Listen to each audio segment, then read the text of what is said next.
Hello तो बच्चों, आपका मेरे चैनल पर स्वागत है। हम करने वाले हैं वाक, जो क्लास 9th के स्टूडेंट्स का है। क्षितिज की बुक का जो आपके पार्ट 2 में बटा है काव्यांश में से, उसी का है ये वाक। तो चलिए स्टार्ट करते हैं। जो फर्स्ट वाक आपको दिया गया है, तो पहले हम इनकी कवित्री जो है ये किसने लिखा है, वो कौन है, उनके बारे में पहले हम थोड़ा सा जान लेते हैं। तो चलिए, तो देखिए जो हमारी कवित्री हैं उनका नाम है, ये जो कवित्री हैं ये कश्मीरी भाषा में इन्होंने जितने भी वाक लिखे हैं वो सभी कश्मीरी भाषा में लिखे हैं। और ये कश्मीरी जो कवित्री हैं ये वहाँ की काफ़ी लोकप्रिय कवित्री है कश्मीरी में। ठीक है, इनका जन्म 1320 में इनका जन्म हुआ था। सन 1320 में इनका जन्म हुआ था और इन कवित्री का नाम है लला याद। ठीक है, लला याद है इनका नाम। तो ये कश्मीरी भाषा की लोकप्रिय जानी मानी कवित्री हैं, जिनका यहाँ जन्म भी बताया गया है, किस गांव में हुआ था। ये आपका स्टार पॉइंट बना लीजिए, इनका काफ़ी मेन पॉइंट्स इसमें लिखा रहता है।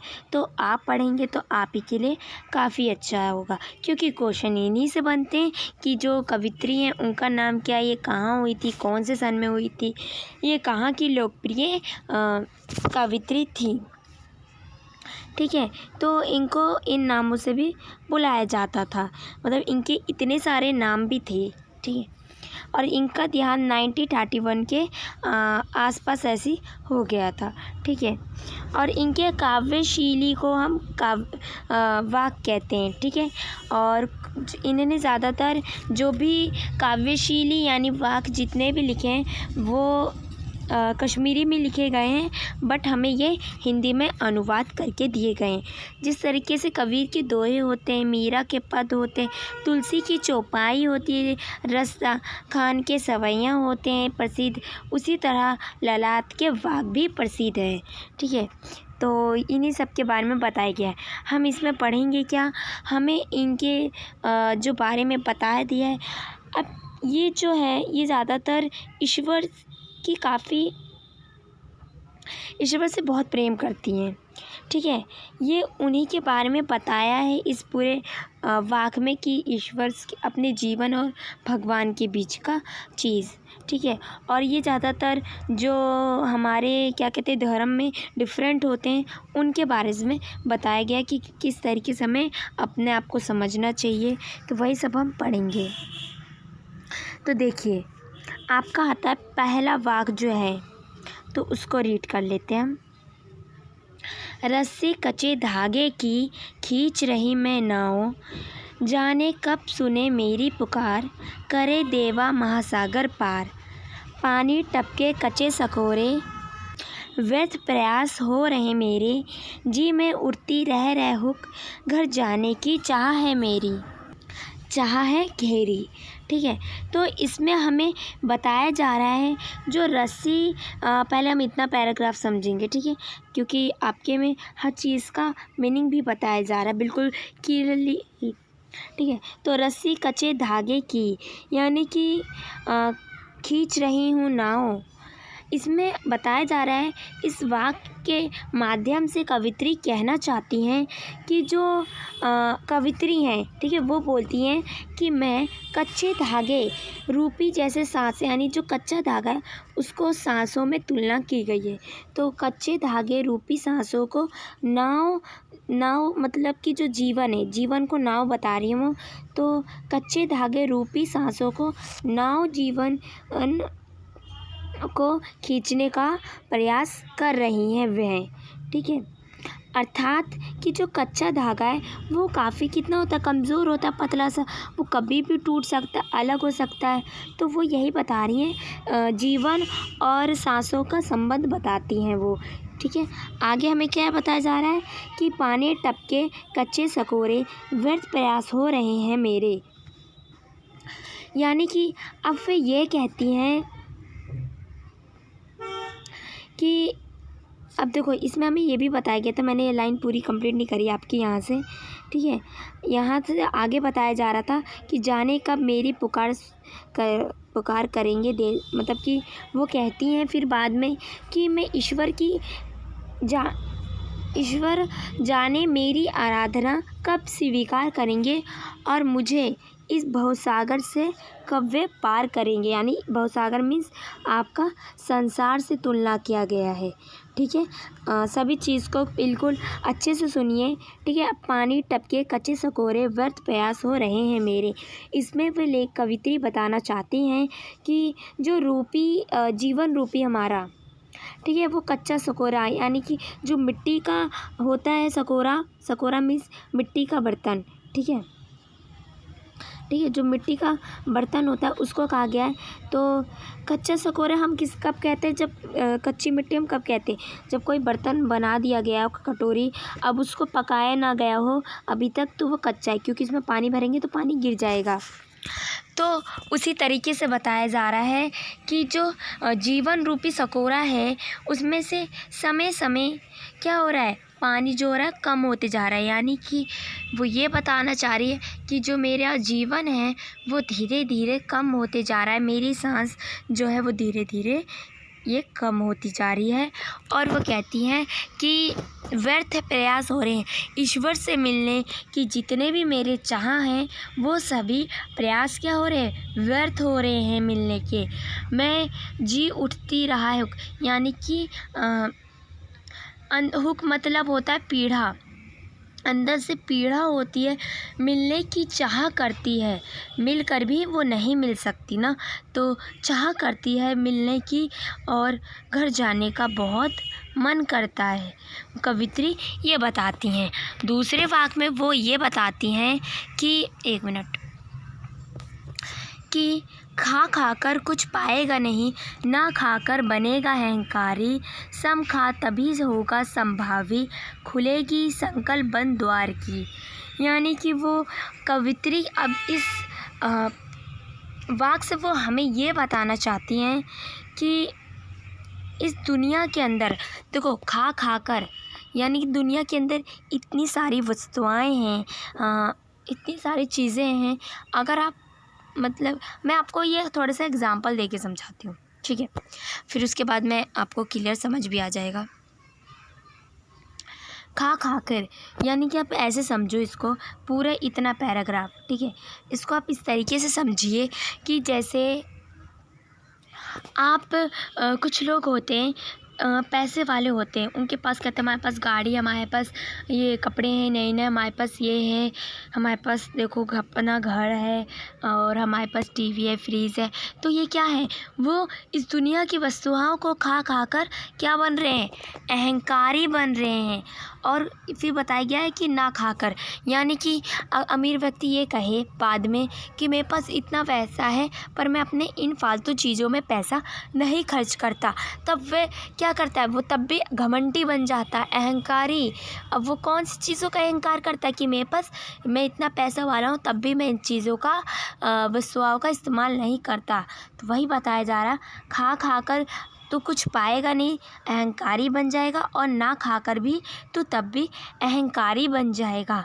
फिर हमें कहा गया सम खा तभी संभावी, यानी तो संभाव यानी कि इसीलिए संभाव से संसार का भोग करो, जिसमें कि रहस्य का पर्दा उठकर और ईश्वर का मिलन हो गए। यानी कि सम खाकर तभी, देखो आप इसको इस तरीके से बताइए कि ना ही आप ज़्यादा लीजिए ना ही आप कम लीजिए, ठीक है, आप बीच के बने, संभावी बने, ठीक है। वही तब जो ईश्वर मिलने की जो आपकी संकल्प मतलब कुंडी नहीं होती दरवाज़ा की, वही सिटकी नहीं, तब आपकी ईश्वर मिलने की जो कुंडी है वो द्वार खुल जाएगा, ठीक है, ये बताया गया है। तीसरे वाक्य में आपको बताया जा रहा है कि आई सीधी राह से गई ना सीधी राह। देखो इसमें हमें बताया जा रहा है कि जो कवित्री हैं वे अपने इस वाक्य के माध्यम से वे ये बताना चाहती हैं कि तो देखिए कि जो कवित्री हैं उन्होंने जो जीवन भर जो ईश्वर से मिलने का जो उन्होंने रास्ता अपनाया वो गलत था, यानी कि वो सही रास्ता नहीं था, यही बताया गया है। फिर बताया गया है शुभम सेतु पर खड़ी थी, बीच गया दिन आए, यानी कि हठयुग मीन्स होता है आपका एक जिद्दी टाइप का, जीवन भर मतलब हठयुग में जीवन भर वे क्या कर रही थी, जो ईश्वर मिलने की जो थी वो गलत रास्ता अपना रही थी। सिर्फ वो क्या कर रही थी, वो भक्ति में ही सब कुछ कर रही थी ऐसा। और क्या बताया गया है कि विष्टम साधना करती रहीं और इसी में पूरा जीवन उन्होंने बिता दिया, यानी कि वे बस पूजा पाठ करती रही और पूरा जीवन उन्होंने इसी में बिता दिया। जेब ठटोली कैड़ी ना पाई, माछी को दूं क्या उतराई, यानी कि जब वो पूरा जीवन सिर्फ क्या करी, भक्ति में ही बिता दिया। जो उनका कर्तव्य था, जो कुछ काम करने का जो उन पे भगवान ने दिया होता है, जैसे कि हर इंसान धरती पर आता है तो उसका एक कर्तव्य होता है उस काम को करने का। उन्होंने ऐसा कोई काम नहीं करा कार्य कि भगवान को वो ईश्वर को दिखा सके कि जीवन भर में उन्होंने ये कर्म किया है। जब वे गणना अपने कर्मों की करती हैं तो उन्हें सत्कर्म जो कौड़ी होता है, कौड़ी मतलब सत्कर्म जब नहीं था, यानी कि जब वो देखती हैं पूरे जीवन में अपने कर्म को गिनती है तो उनके पास ऐसा कोई भी सत्कर्म नहीं था कि वो दिखाकर ईश्वर से माछी मतलब नाव को जो पार करवाता है, उसी तरीके भगवान भी तो हमारे जीवन को पार लगाता है। तो वही कहा गया है कि माछी को दूं क्या उतराई, तो यानी ईश्वर को मैं माछी को ईश्वर की रूपी बताया गया है। तो ईश्वर को मैं क्या दिखाकर अपने इस जीवन जैसे भवसागर को कैसे पार करवाने की प्रार्थना कर सकती हूँ। आगे है कि लास्ट ये आपका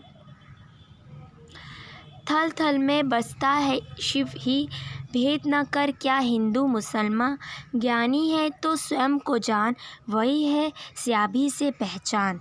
यानी कि देखिए बताया जा रहा है पहले इतने से पैराग्राफ में, ये आपकी पहली पंक्ति बोली जाती है, दूसरी पंक्ति, ठीक है, इसलिए आधा आधा करके आपको समझाया जाता है, क्योंकि दूसरी पंक्ति में आपको कुछ अच्छी चीज़ बताई जाती है, दूसरी पंक्ति में थोड़ी सी उससे हट कर।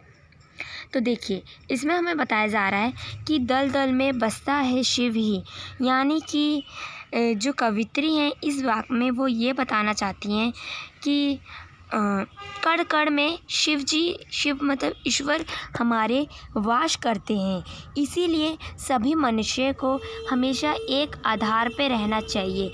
ये नहीं कि भेदभाव करना चाहिए कि वह हिंदू है ये मुसलमान है, ऐसे किसी भी अन्य धर्म का अनुई नहीं करना चाहिए, ठीक है। फिर कहा गया कि ज्ञानी है तू स्वयं को पहचान, यानी कि जो मनुष्य वास्तव में ही ज्ञानी है और समझदार है वो आसानी से समझ जाएगा कि वही है साहिब को से पहचान, यानी कि वह आसानी से समझ जाएगा कि ईश्वर कहीं मुसलमान हिंदू के धर्म में नहीं मिलते, वे सिर्फ जहाँ भी तुम उनको अपने मन में ढूंढोगे या अपने किसी सांसों में ढूंढोगे तो वो वहीं बसे हुए हैं, वहीं विराजमान हैं। जो समझदार ज्ञानी व्यक्ति वो समझ जाएगा कि ईश्वर वास उसके मन में ही है, ठीक है।